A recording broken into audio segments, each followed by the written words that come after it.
Oh. Hello. This is Kristina, your host today. And today I have my special guest, Dr. Ivan Misner, founder and chief visionary officer of BNI, Business Network International, the world's largest business networking organization. Dr. Misner, welcome to the new episode of KSM Podcast. Thank you. It's great to be on. I appreciate the invite. Yeah, I'm super happy to have you again. And what I wanted to talk today is to talk about your new book, Infinite Legacy. Yeah. And I have a few questions about your book. What Yeah. inspired you to write this book, and how does it tie into your personal journey? Yeah. Great question. I think, I started thinking about writing it because the more gray hair I got, the more people would ask me, what do you think your legacy will be in life? And my answer tended to be kind of short, but I really thought a lot about it afterwards, after people would be asking me this. My answer generally was, your life is your legacy. However you live your life is the way your legacy will show up in the world. But that was a little too short. So in talking to a couple of my co-authors from the book I wrote called Infinite Giving, we started talking about doing a book on legacy, and that's what kind of led us to do the Infinite Legacy book. And and when you wrote that Infinite Giving, what also inspired you to write that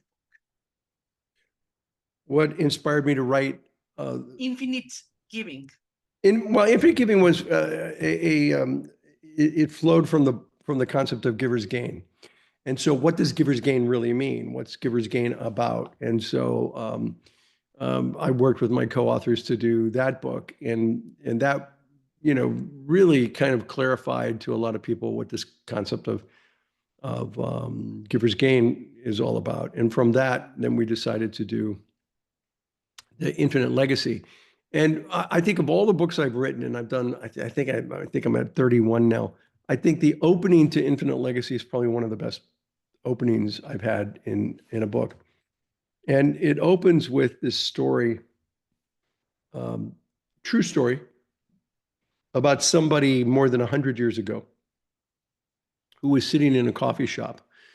And he opens up the newspaper, he's reading the newspaper, and he gets to the obituaries, and he sees his name in the obituaries.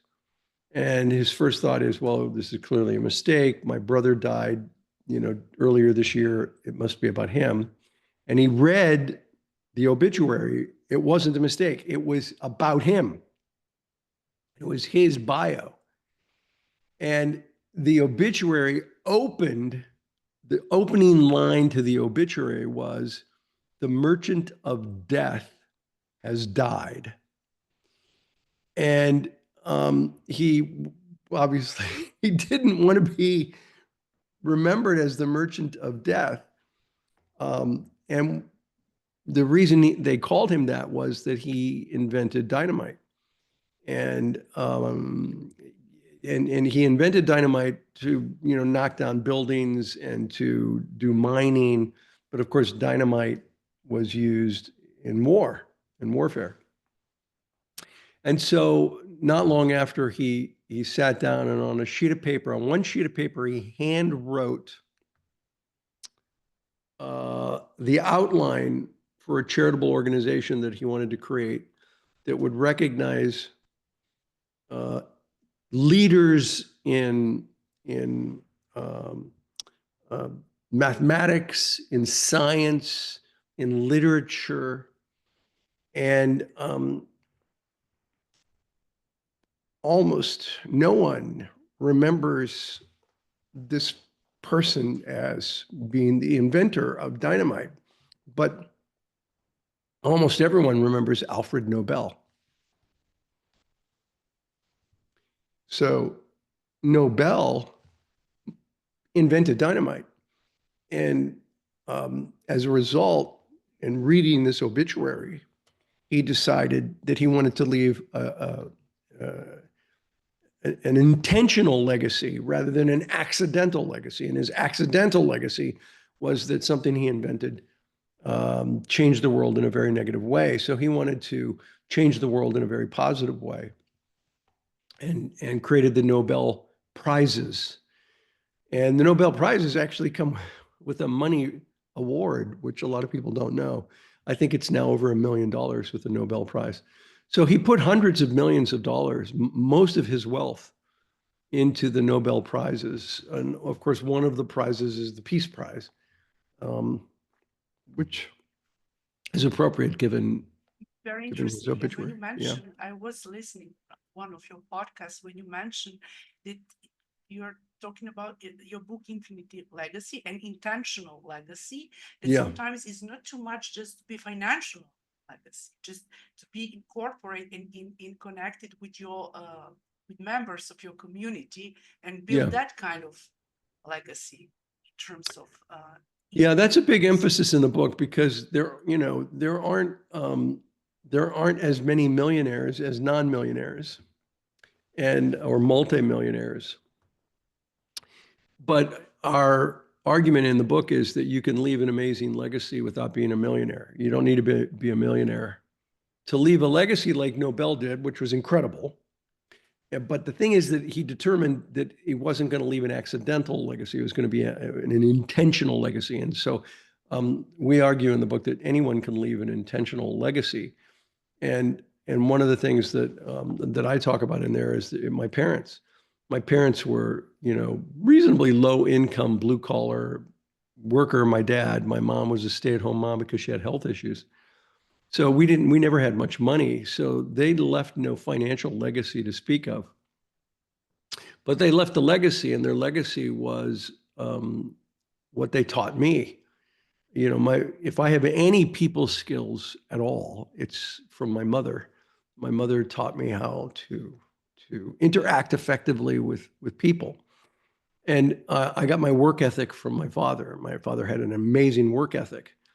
And so the ripple effect of that legacy, my mother teaching me people skills, my father teaching me a work ethic, created a ripple effect in my life that enabled me to create an organization that had a ripple effect today, as we're doing this interview, with 336,000 members in more than 75 countries around the world. And that ripple took place because I have a completely non-financial legacy, but it was an intentional legacy. They absolutely wanted to raise me in a certain way, and they did. It wasn't accidental. And so that's a key element of the book, is leaving an intentional legacy, whether it be money or family value. It really values. You're passing on your positive values to your family. It doesn't have to be money. This is really amazing, And what challenges did you face while writing this book, and how did you overcome that? Well, I think the challenges really were to talk about what we ended up with 7 principles in leaving a lasting legacy. And I think one of the key points in starting the 7 principles was a quote that I picked up as a very, very young man. I think I was a freshman in college when I read this quote, and I'll paraphrase it here, from Jean-Paul Sartre, where he wrote, "We all die too soon or too late, and yet our life is complete at that moment, with a line drawn neatly under it, ready for the summing up." And in the book, we talk about the fact that your deeds are your life, which is the short answer that I would give people when they ask the question. But it was that quote that led that you draw a line under someone's life, and it's however they behaved in life that is the legacy that they leave in life.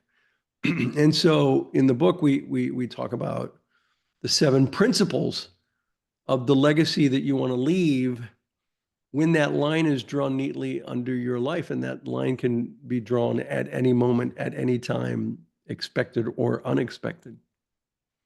And I know, yeah, I prepared something for that, for those seven, like be proud of the legacy that you leave, give you Yeah, what you can afford, but you can afford it, be guided by your passion, yeah, connect with your community, act with urgency. It's fifth principle. Sixth, think like a stone mason and yeah. have an infinite mindset. And what is one of your favorite principle in the book?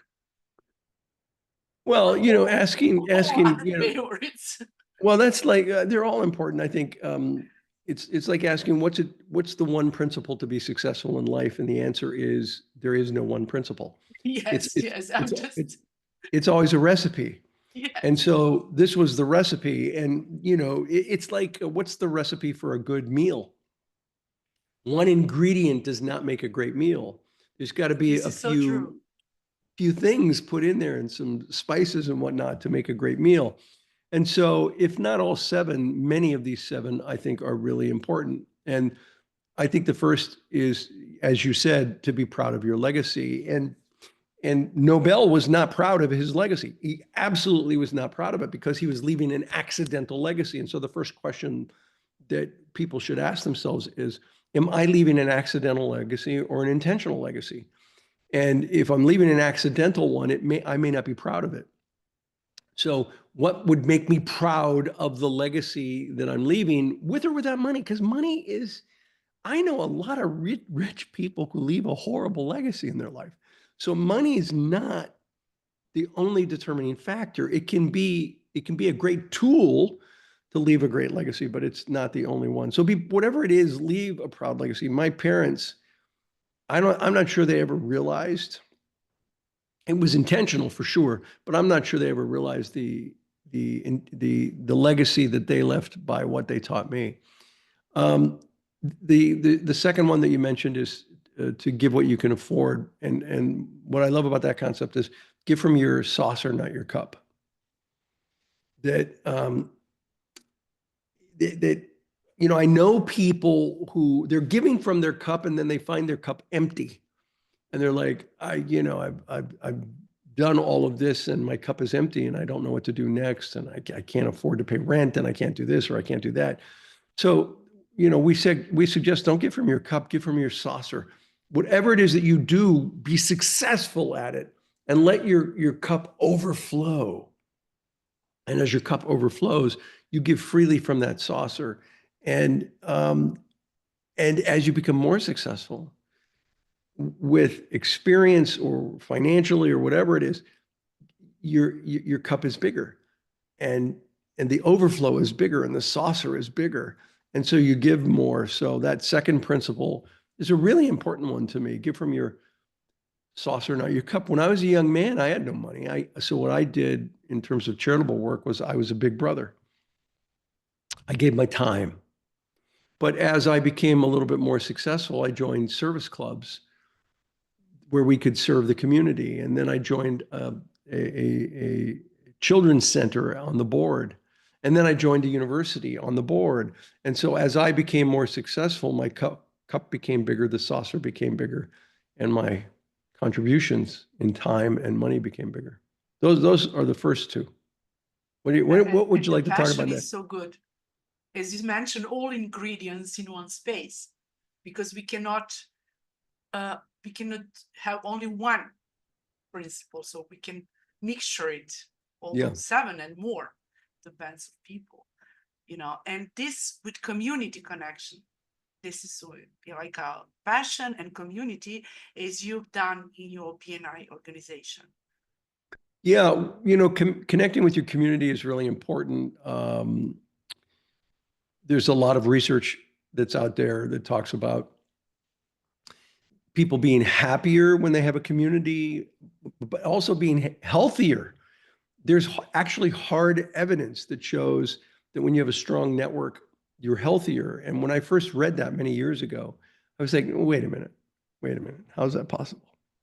And the more I dug deeper into it, the more I realized that if you have a really strong community of people around you, you get different opinions and different suggestions and different ideas that enable you to try out different things and look into different things from people who've had experience that maybe they had the same health problem and this is what they did. And you go, okay, let me talk to that doctor. And then you talk to that doctor. And so people who have a great community actually live longer. And people who have a really strong community are oftentimes much happier. And so community is extremely important. And of course, I'm the founder of BNI, so community is very, very important. But I learned that before I started BNI. Yeah, and when you mentioned when we are talking about community, I know from my experience, either the entire work, in global as a digital marketing coach and all those kind of things, but all those people who are connected with, sometimes we are like a big family, and they could help me to resolve some, let's say, health issues, or just share their experience and knowledge about what they walked through, or some kind of issues like in family, whatever. So we are like here to help each other, not just as Yeah. professionals, like a human being, to help ourselves with that. Yeah. Well, I experienced that personally when I was diagnosed with cancer 13 years ago. And, I really went to my community to get advice and input. And I went in a direction that those outside my direct community were, they kind of thought I was crazy because I went a holistic approach to dealing with the cancer diagnosis. Um, and I was able to, kick the can down the road for more than a decade with holistic medicine. And finally, about a year and a half, 2 years ago, something that was experimental more than a decade ago was now commonplace. And I finally did some Western medicine about 2 years ago that put me completely into remission. And it was my interaction with the community that um, gave me the confidence to go the direction that I went. you know and this like act with urgency, and Yeah. think like a stonemason, and have an infinitive mindset. So those are principles of the book. So Yeah, well, the act with urgency is about, imagine someone's watching. How are you behaving? It's, the older I get, the less I believe in words and the more I believe in behaviors. Don't get me wrong, words are important. Words are very important. But the only thing that's more important than words are behaviors. And so, it's really important to act with some urgency in the way you behave and the way you interact with people and the impact that you leave with people. The think like a stonemason is an interesting concept that was brought to the book by one of my co-authors. And the idea there was that a nobleman walked up to a stonemason who was working a stone, and he asked him, "What are you doing?" And the stonemason said, "I'm chipping away this block to create a stone that can fit in the wall that we're working on." He said, "Okay." And he went to a master stonemason and he asked the same question, tell me what you're doing. And the master stonemason said, "I'm building a cathedral." That's a significant difference, making a stone or I'm building a cathedral, which is really about vision making. It's about, where's the long-term impact that you want to make in life? And it's not just about chipping away on a stone. It's about building the cathedral. That's what legacy is about. And it's never too late to start building your cathedral. this is really amazing. I love that. Mm. And mindset. We need to have an infinite mindset to Yeah. achieve whatever we wanted to achieve, and uh, build businesses, professionals. Mindset's so important. And I think, there are people who totally get it in life. There are people that are like, I don't know. And then there are people that just totally don't get it. They just absolutely don't get it. And I feel sorry for those people because um, the people who have an abundance mindset behave completely differently than people who have a scarcity mindset. And I see it almost every week of my life for the last 40 years. I have seen both. And, the people with that scarcity mindset, they're never as successful as the people with that abundance mindset. And I just absolutely believe that the mindset that you have is critical. And I've been influenced. I don't think we say this in the book, but I've been influenced as a young man when my high school football coach, American football, gave me a bootlegged cassette. I'm aging myself here. It wasn't a CD. It wasn't a digital download. It was a cassette, and it was bootlegged. He copied it from the original. Um, a summary of a book called Psycho-Cybernetics by Maxwell Maltz. I mean, I got that book when I was 17 years old. I'm 68 years old, so a long time ago. Psycho-Cybernetics, Maxwell Maltz, and it was all about mindset. And it was all about, what you perceive you can achieve. And I listened to that, and it made a huge difference in how I viewed the world. I viewed the world differently, and that, things happen to us that maybe we have no control over, but how we react to it, we have complete control over. And so I learned to react as much as possible. Nobody's perfect at this. I'm not good. I'm not perfect at it, but I learned to, as much as possible, react with a mindset of finding a solution. If not a positive mindset, which is sometimes difficult, at least a solutions mindset. What's the solution to this problem, to this challenge? It taught me a lot. And I was 17 when I listened to it. It influenced my life. I think there are just so many people out there that haven't had that kind of influence. And so, bad things happen to them, and it's like, I had no control over it. It just happened to me. And now I feel miserable, and it's all their fault. And it's the, abundance mindset versus the, limited mindset. Yeah, as you mentioned, abundance mindset is much more important, and people are much more successful who have that mindset than just. Yeah. Uh, I mean, I see this all the time. It's an old expression. It's not mine. If you think you can, or you think you can't, you'll be right. You'll be right. If you think you can't, you're going to be right. You're not going to be able to do it. I see it all the time. I remember once working with somebody up in Maine, the state of Maine. And we had a director there who said, Ivan, there are more moose than people here in Maine. There'll never be more than 6 BNI groups in the entire state. That was his mindset. Well, we got another director in there, and within a year and a half, 2 years, they had 20 groups in Maine because the new person absolutely thought he could, and he did. The previous person thought he couldn't, and he didn't.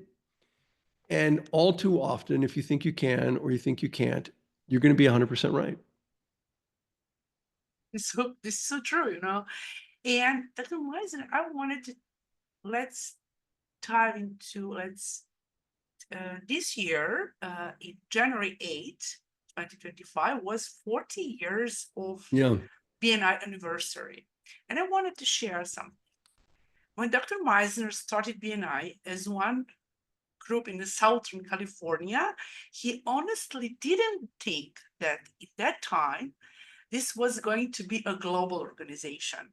That Right. hit him later in the year as he saw the chapters just increased like a crazy, and Yeah. it was global organization. So as we celebrate 40 years of BNI, what stand out to you as the most remarkable transformation or innovation BNI has introduced in the networking and referral marketing space? Yeah, well, I'm happy to answer that question, but let me get the in between I put a lot, just your bookends there, Yeah, because when I started BNI, I did not anticipate it being more than one group. But people kept asking me to help them open up another group and another group and another group. And at the end of a year, we had 20 chapters. Started it in January. By December, we had 20 groups. And I didn't see that coming. I didn't realize that would happen. And I had what I like to call my Brody moment. And if you've ever seen the movie Jaws, at the end of the movie, the Sheriff Brody looks to the captain and he says, "You're going to need a bigger boat." And that was my Brody moment, was in December of 1985, where I realized I'm going to need a bigger boat. This is going to be a much, much bigger organization than I thought when I just started the one group to help me get referrals and to help my friends get referrals. So it was at that point that I decided to work on scaling the business. And within 6 months, I had calculated that someday BNI could have over 10,000 chapters. By June of 1986, I had determined that we could have over 10,000 chapters. And in 2020, BNI crossed the 10,000 chapter mark. Today, we have 11,300 groups, 75 countries.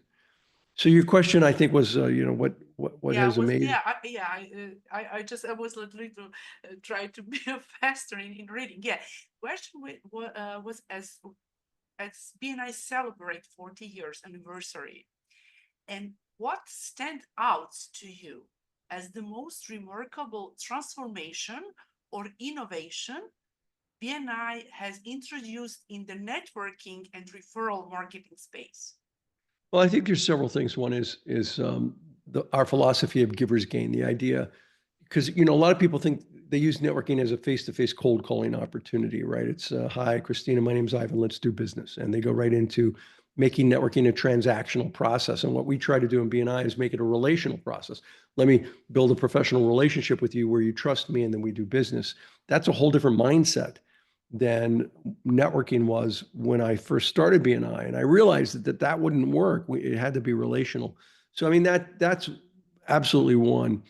The second one that is just amazing to me when I go to a BNI, an international convention, and I walk in and there's thousands of people from over 70 countries. And I look at all the flags of all the countries around the world. And it hits me that, BNI, it's like going to a BNI convention is like going to a United Nations event where all the countries love each other. And to see all of these countries working together to help one another be successful just blows my mind. And the last piece of that is the successful part, which is in 2025, we passed over 16 million referrals worldwide. 16 million. But those 16 million referrals generated over 25 billion with a B, 25 billion US dollars in business for our members. We call it thank you for closed business. So our organization generated 25 billion in business for the members. Now, to put that in perspective, take a look at United Nations estimates of GDP, gross domestic product. If you look at UN estimates of GDP, there are actually 100 countries in the world with a lower GDP than what BNI generated for its members just last year.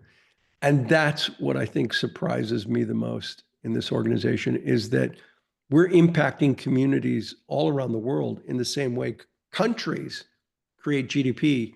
We're creating this thank you for closed business. That's amazing.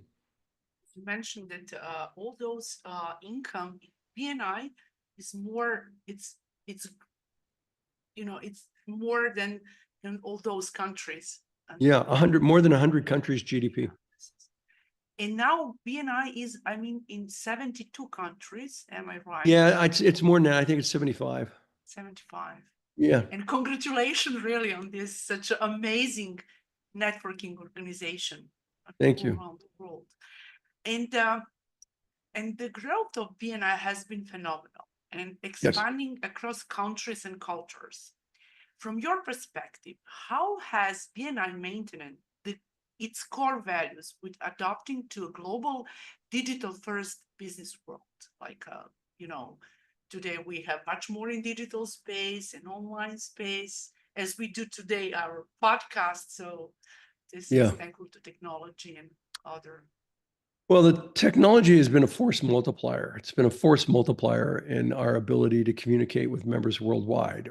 You know, in 1986, the second year of BNI, the number two budget line item for me, the second most expensive thing for the company was the telephone bill. Salary was number one, telephone bill was number two. It was very expensive to make a phone call from one part of a state to another part of a state. To make it to another state was incredibly expensive. To make a phone call to another country was unbelievably expensive. So here we sit today doing, you know, webinars, Zoom calls around the world, basically for free, for, you know, whatever the cost is of a membership.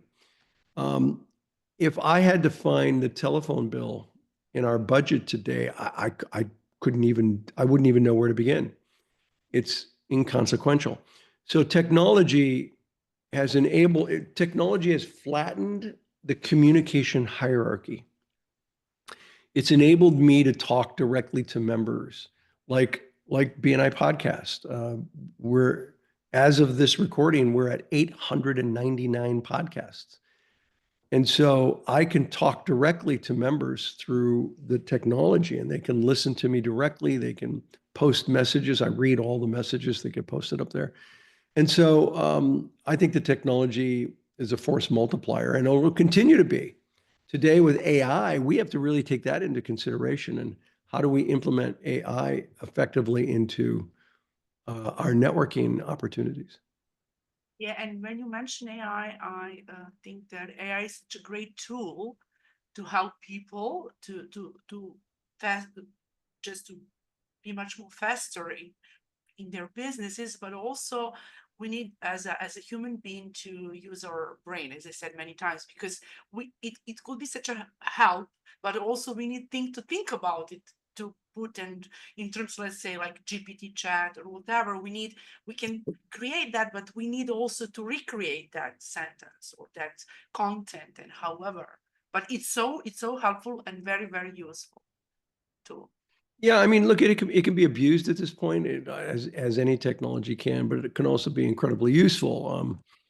I used AI to help me create a survey that's going to be used in a book that we're working on now called Garage to Global. How do you take your business out of your garage to be a global enterprise?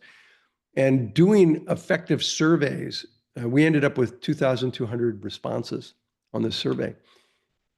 Creating effective surveys takes time. It takes 6 months to create a really effective survey that can be used.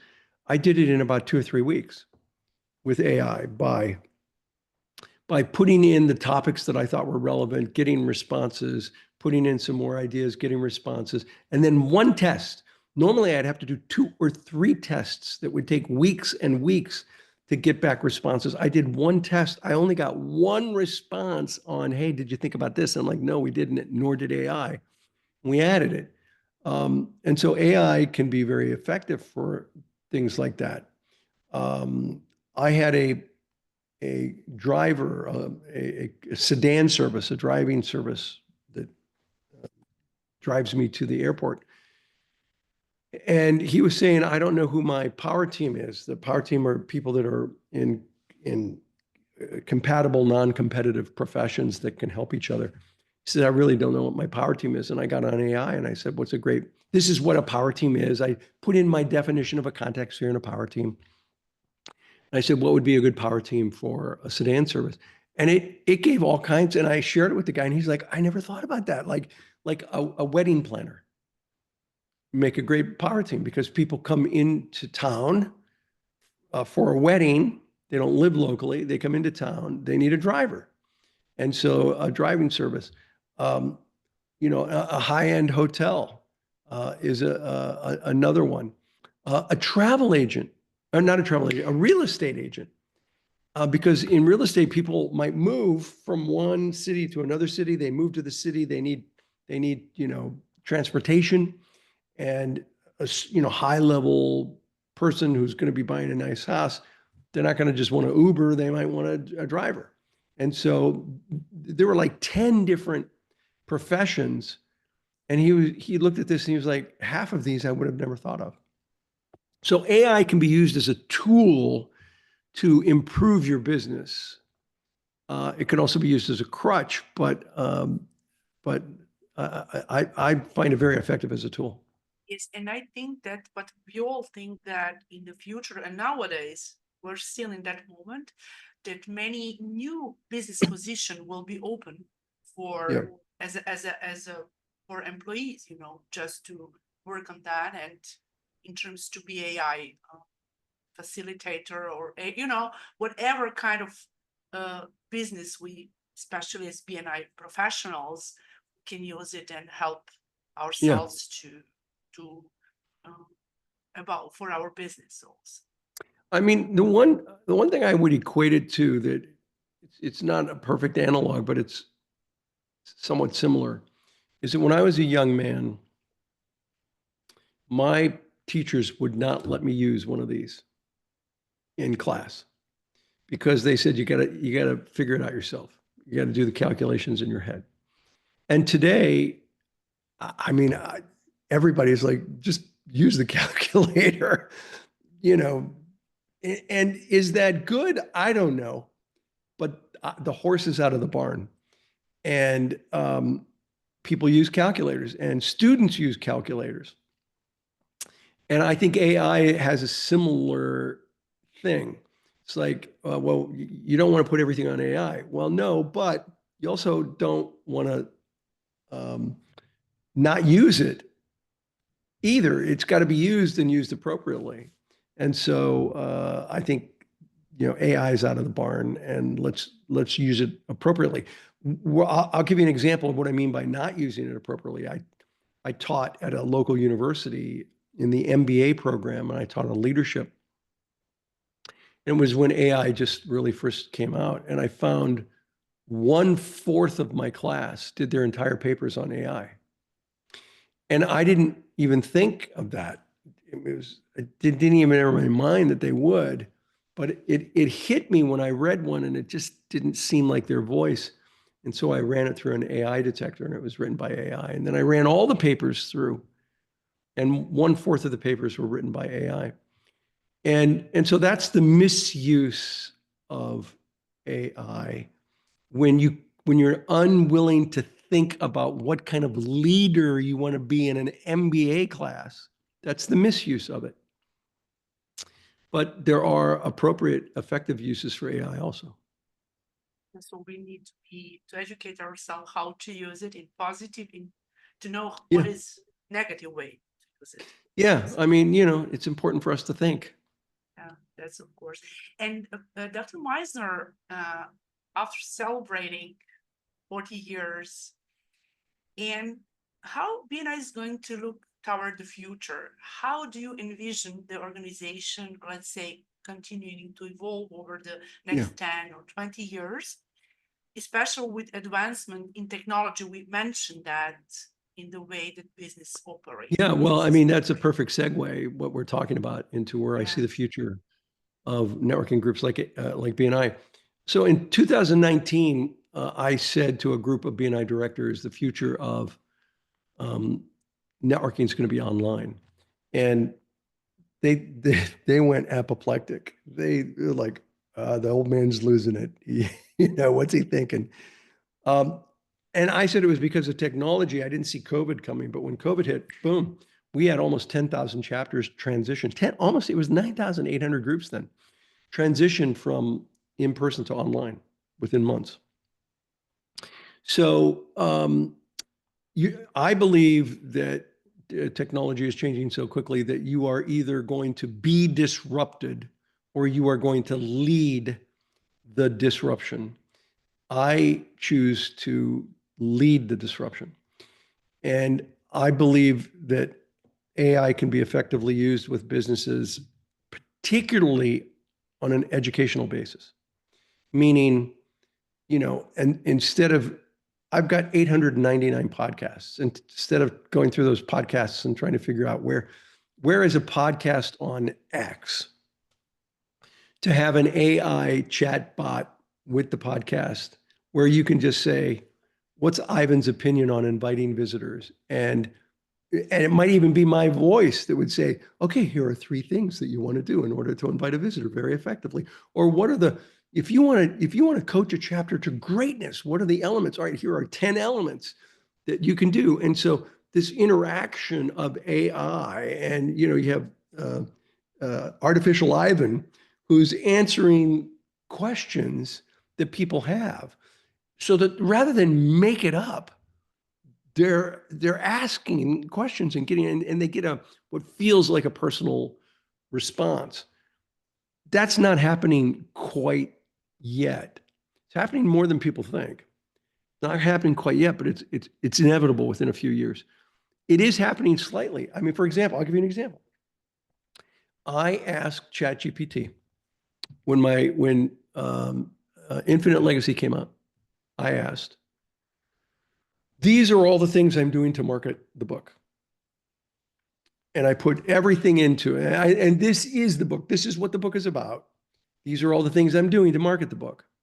What else could I do that I haven't thought of? And I used ChatGPT as a thought partner in discussing marketing techniques. And it said, well, have you thought of this? Have you thought of this? Have you thought of this? And there were at least 2 things. I can't think of the second one, but one was, no, oh my goodness, no, I didn't think of that. What a great idea. And it was do a virtual tour where you go to different parts of the world and you do your webinar. So this is just for China. This is just for India. This is just for the United States or North America. And you do these webinars and it's an online virtual tour. And I had never even thought of that, but ChatGPT gave me the idea, which I then did. So you can use it as a thought partner right now, and it works really well for that. But over time, it's going to be like human interaction practically. It's going to be such a good partner in terms when you want to discover new things, and just to, as you mentioned, you didn't think about that virtual. Right, I didn't. But we start using technology, and thankful to that, I'm in online space for now 15 years. When we started building websites, and finally I'm here, in a podcast. And people, people ask, well, what do you think the future of AI is going to be? And I mean, I have some ideas like this as educational tool, but it would be a little bit like asking me, what's the internet going to be like in 1994, when the internet really started to kind of come about, 94, 95, if somebody would have said, what do you think the internet's going to be? I wouldn't have come up with, hey, we're going to be able to have Zoom calls all around the world with the internet. Hey, we're going to have websites where we can market our products easily. Hey, there's going to be entire stores on the internet where you can buy products and have it delivered. I wouldn't have thought about any of that. And by the way, neither did big companies like Sears. Sears was the biggest retailer in North America. And what was interesting was they used to have a catalog, a printed catalog that they would mail out. And they closed their doors. I can't remember if it was 1993 or 94. They closed the catalog down because they said people just aren't buying out of a catalog anymore. But Amazon opened their doors in 94 or 95. It was like 1 year later. Amazon opened their doors. So had Sears said, this internet thing, this is the future. So let's transition our catalog to that. Sears could have been Amazon had they looked ahead. And so my message to business people is don't let the technology disrupt you. Instead, be a disruptor by using it.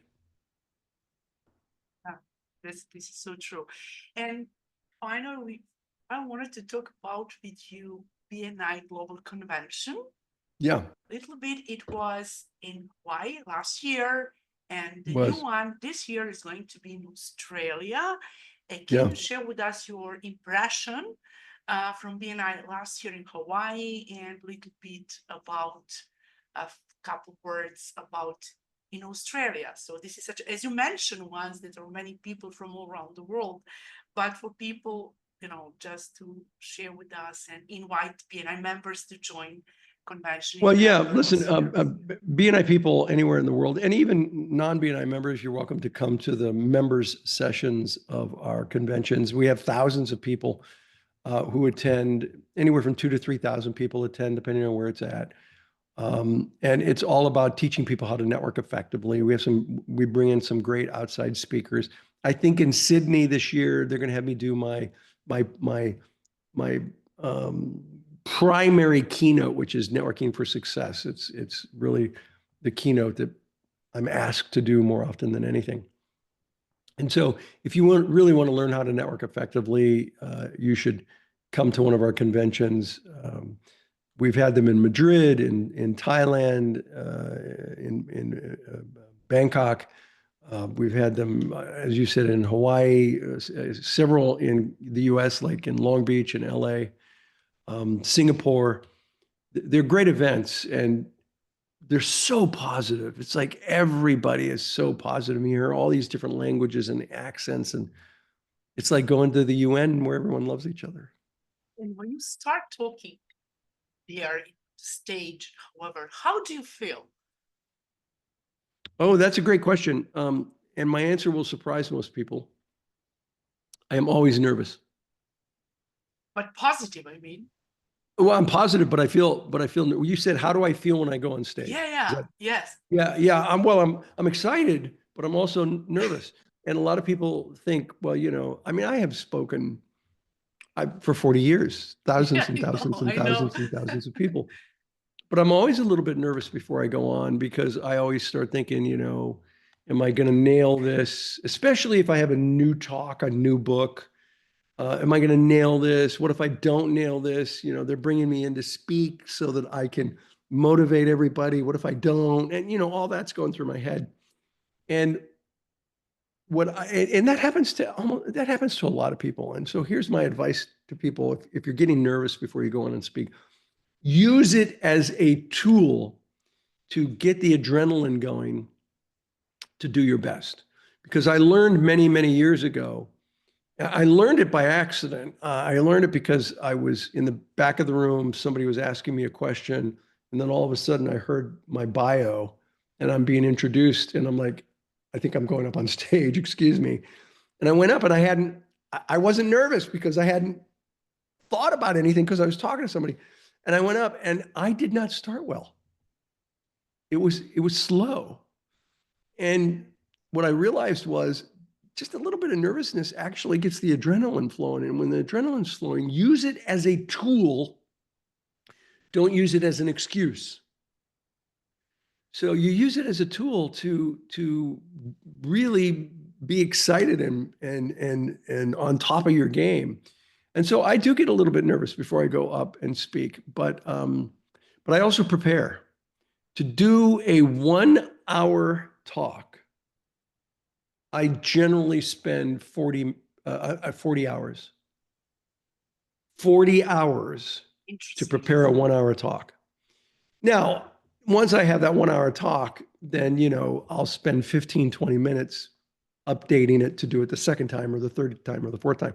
But to do a 1 hour talk for the very first time, I'll spend almost 40 hours. So I prepare. I really prepare.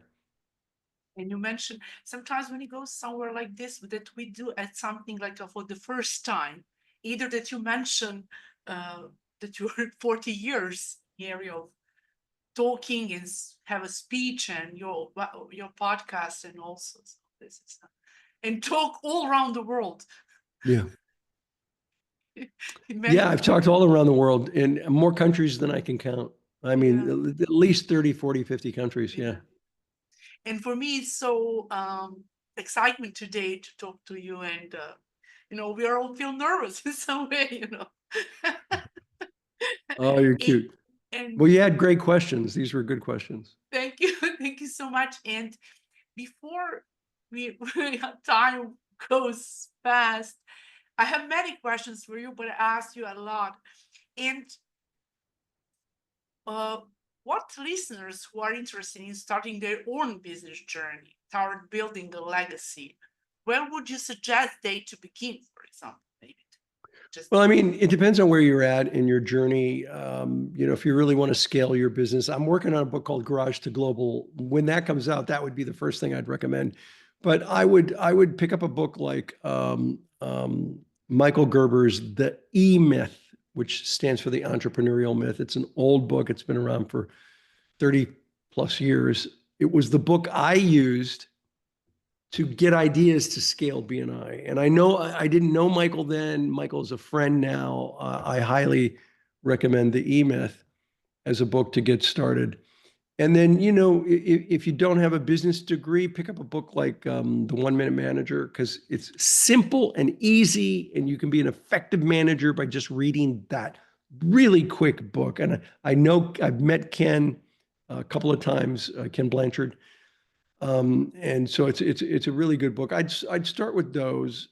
And if you want to network effectively, I'd pick up a book that I wrote called Networking Like a Pro, second edition. Get the second edition of Networking Like a Pro, which is online and in Dr. major Misner, bookstores. all listeners can join to your ivanmeisner.com, Yeah. and you have a lot of information on your website and blog, and they can find all those links to those Right. books. I have written and video blogs for 18 years up on ivanmeisner.com. So there's tons of free content, and there are links to the books. Yeah. This is amazing, Dr. Meisner. It is such a pleasure having you today. I really enjoyed talking to you, and have you the second time as my special guest speaker. Thank you so very much for joining me today. And this podcast is going to be on YouTube channel, video on Apple, on Spotify, Amazon. And I wish you such a lot of success, good health, and a lot of success in new convention in Australia. Yes. And I see you very soon in new podcast episode. Well, thank you so much. And I'd love to come back again sometime. I appreciate the Thank you so interview. much. And when you write a new book, or maybe we can talk about convention in Australia. Thank you so much. Absolutely. Anytime. Just reach out. And regards to your team, global team in BNI. Thank you so much. And thank you. See you very soon. And bye. Bye. All right. Well,